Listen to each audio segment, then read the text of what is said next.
Hey Mallards, it's Wednesday, and I want to talk to you about a phone call show I just participated in. I was just part of a 2-night, 4.5-hour experience called Baby Jessica's Well-Made Play. I have some notes from my most recent one, but I'll set those down for now. So, the premise of this particular show is a story about baby Jessica, who I knew nothing about going into this, but it is apparently a pretty well-known story if you are older than I am. So in 1987, an 18-month-old baby named Jessica fell into a 20-inch in diameter well, so smaller than a basketball. And she was stuck down there for 58 hours. And it was huge national news. The whole world was watching. People donated money. They donated clothes and toys. They sent well wishes. There were men digging, trying to get the baby out. They ended up having to dig a parallel well and then dig over to get her out. And she survived. Lost a pinky toe, had to have some reconstructive surgery on her forehead, but otherwise seemed mostly, physically at least, unharmed. And this show takes place in eventually 5 acts. And the first act is listening to newsreel and reenacted, I think, coverage of the story of baby Jessica falling in the well. And then Act 2 is a conversation with a performer who is treating you like you are baby Jessica in the well, but also giving you true stories from her life and asking for true stories from your life. So it is a little bit of narration about your time in the well as if you were baby Jessica. And then a little bit talking about things like loneliness, being stuck, hope, being in trouble. And she shares stories from her own life about those things, at the same time then asking you to share a story from your life about those things. And the number 58 comes into play a lot. You spend 58 seconds in silence, 1 second for every hour that baby Jessica was stuck in the well. And there's a lot that plays into that. For that entire first and second act, which take roughly 90 minutes, they ask that you build a theater. And your theater needs to be a dark, confined, comfortable space. So I built a fort out of couch cushions and blankets, which Amanda took footage of. So you can look at here my lovely couch cushion fort. I'm actually pretty impressed with the way that it turned out. I think I stuck my hand out at some point so you could see me. This was filmed in the intermission between acts 2 and 3. Then you are told that you have a 15-minute intermission, that you can disassemble the place you were, and you will experience Act 3 anywhere else you feel comfortable, as long as it is not where you were experiencing Act 1 and 2.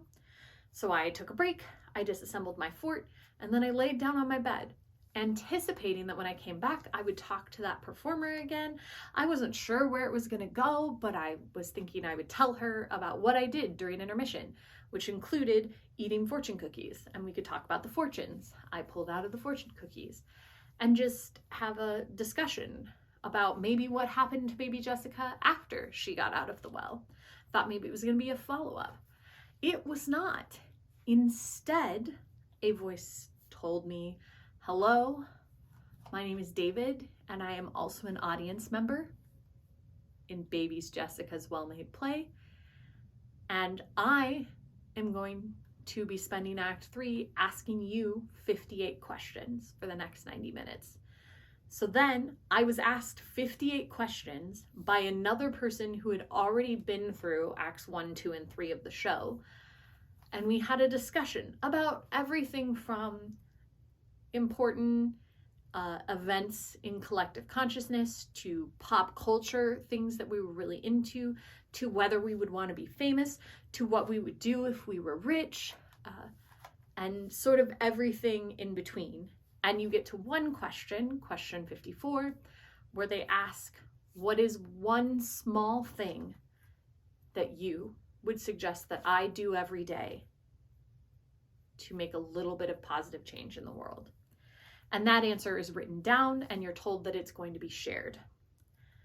And then they finish the 58 questions. You've gotten to know this other person. They've gotten to know you. And then they say goodbye. And that ends Act 3, which is your first night, 3 hours of the show. And then the following night, or I think there may be some where there's like a day in between, it is Act 4 for you. That is what I experienced tonight, where I received an email with the 58 questions. And then I was connected with somebody, a lovely woman named Ellen, who had just experienced Act 1 and 2. And I was asking her the 58 questions. And it was really interesting to be on the other side, because I could see, not only could I get a feel, I already knew what the questions were going to be, and I had my own thoughts that had maybe bubbled up overnight, but also I could see the decisions the person who asked me questions had made about how they'd chosen to word questions, what things they had decided to skip based on the conversations we'd been having and how our discussion had flowed. And it also changed what I decided to skip based on how our discussion had flowed and questions that we had already asked and answered and moved on to.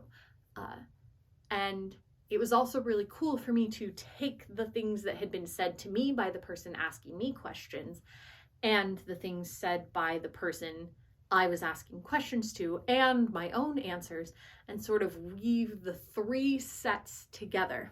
And so I talked a lot to Ellen about answers that I'd been given by the person who asked me questions and about things that I had said in that discussion, along with responding to the things that she was saying now. And it sort of creates this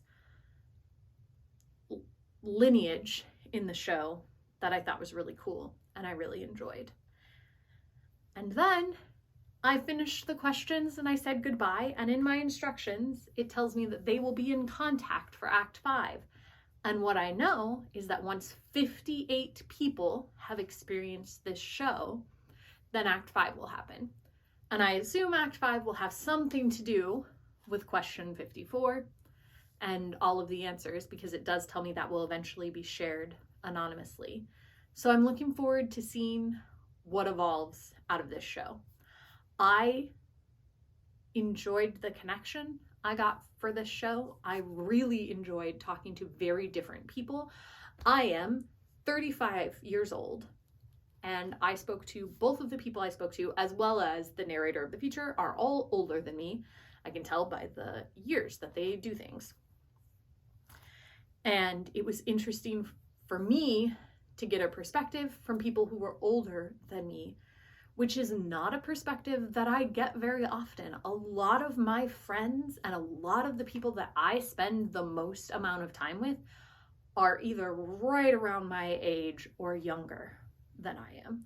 So it was really cool to talk to people who were, well, the gentleman who asked me questions is 30 years older than I am. And the woman that I talked to is, I think, 9 years older than me. Oh, maybe not quite that much. No, she maybe is only 6 years. She's a little bit closer to my age.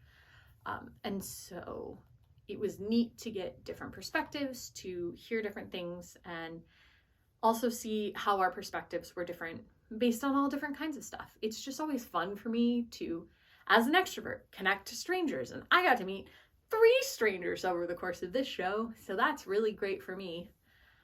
It is also just an interesting kind of study piece. And it is an interesting thing to create as a piece of theater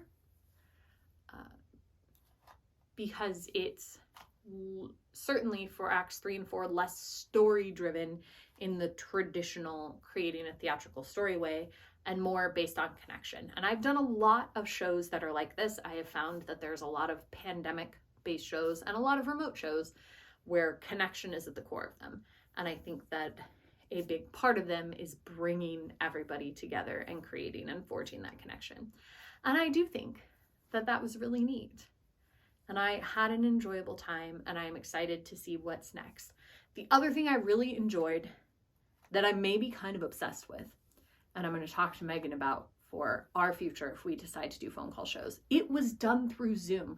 So I received a text message with a link that with a phone number that I clicked, and then when I dialed, it automatically had the pauses built in to then enter the Zoom code.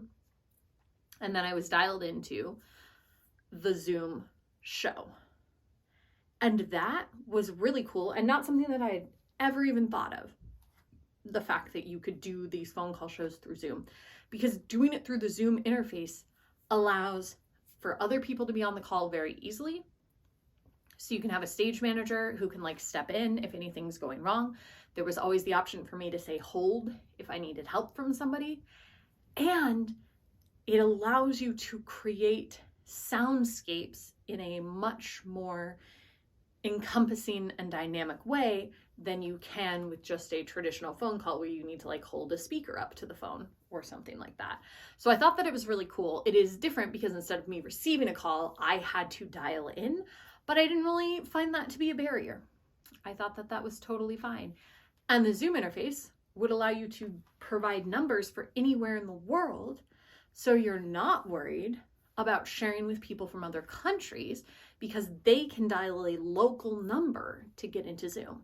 And I also think that that's really cool. So it's not something that I've experienced in all of my time doing phone call shows, and I've done a lot. It was unique. I thought it was clever, and I really liked the way that it was done. I will put a link down there to the show, and it is definitely the kind of thing that you will get out what you put in. And if you're willing to open yourself up and put yourself into this show, I think you'll have a very enjoyable time. And it is a pretty well-made play. And I will see you tomorrow.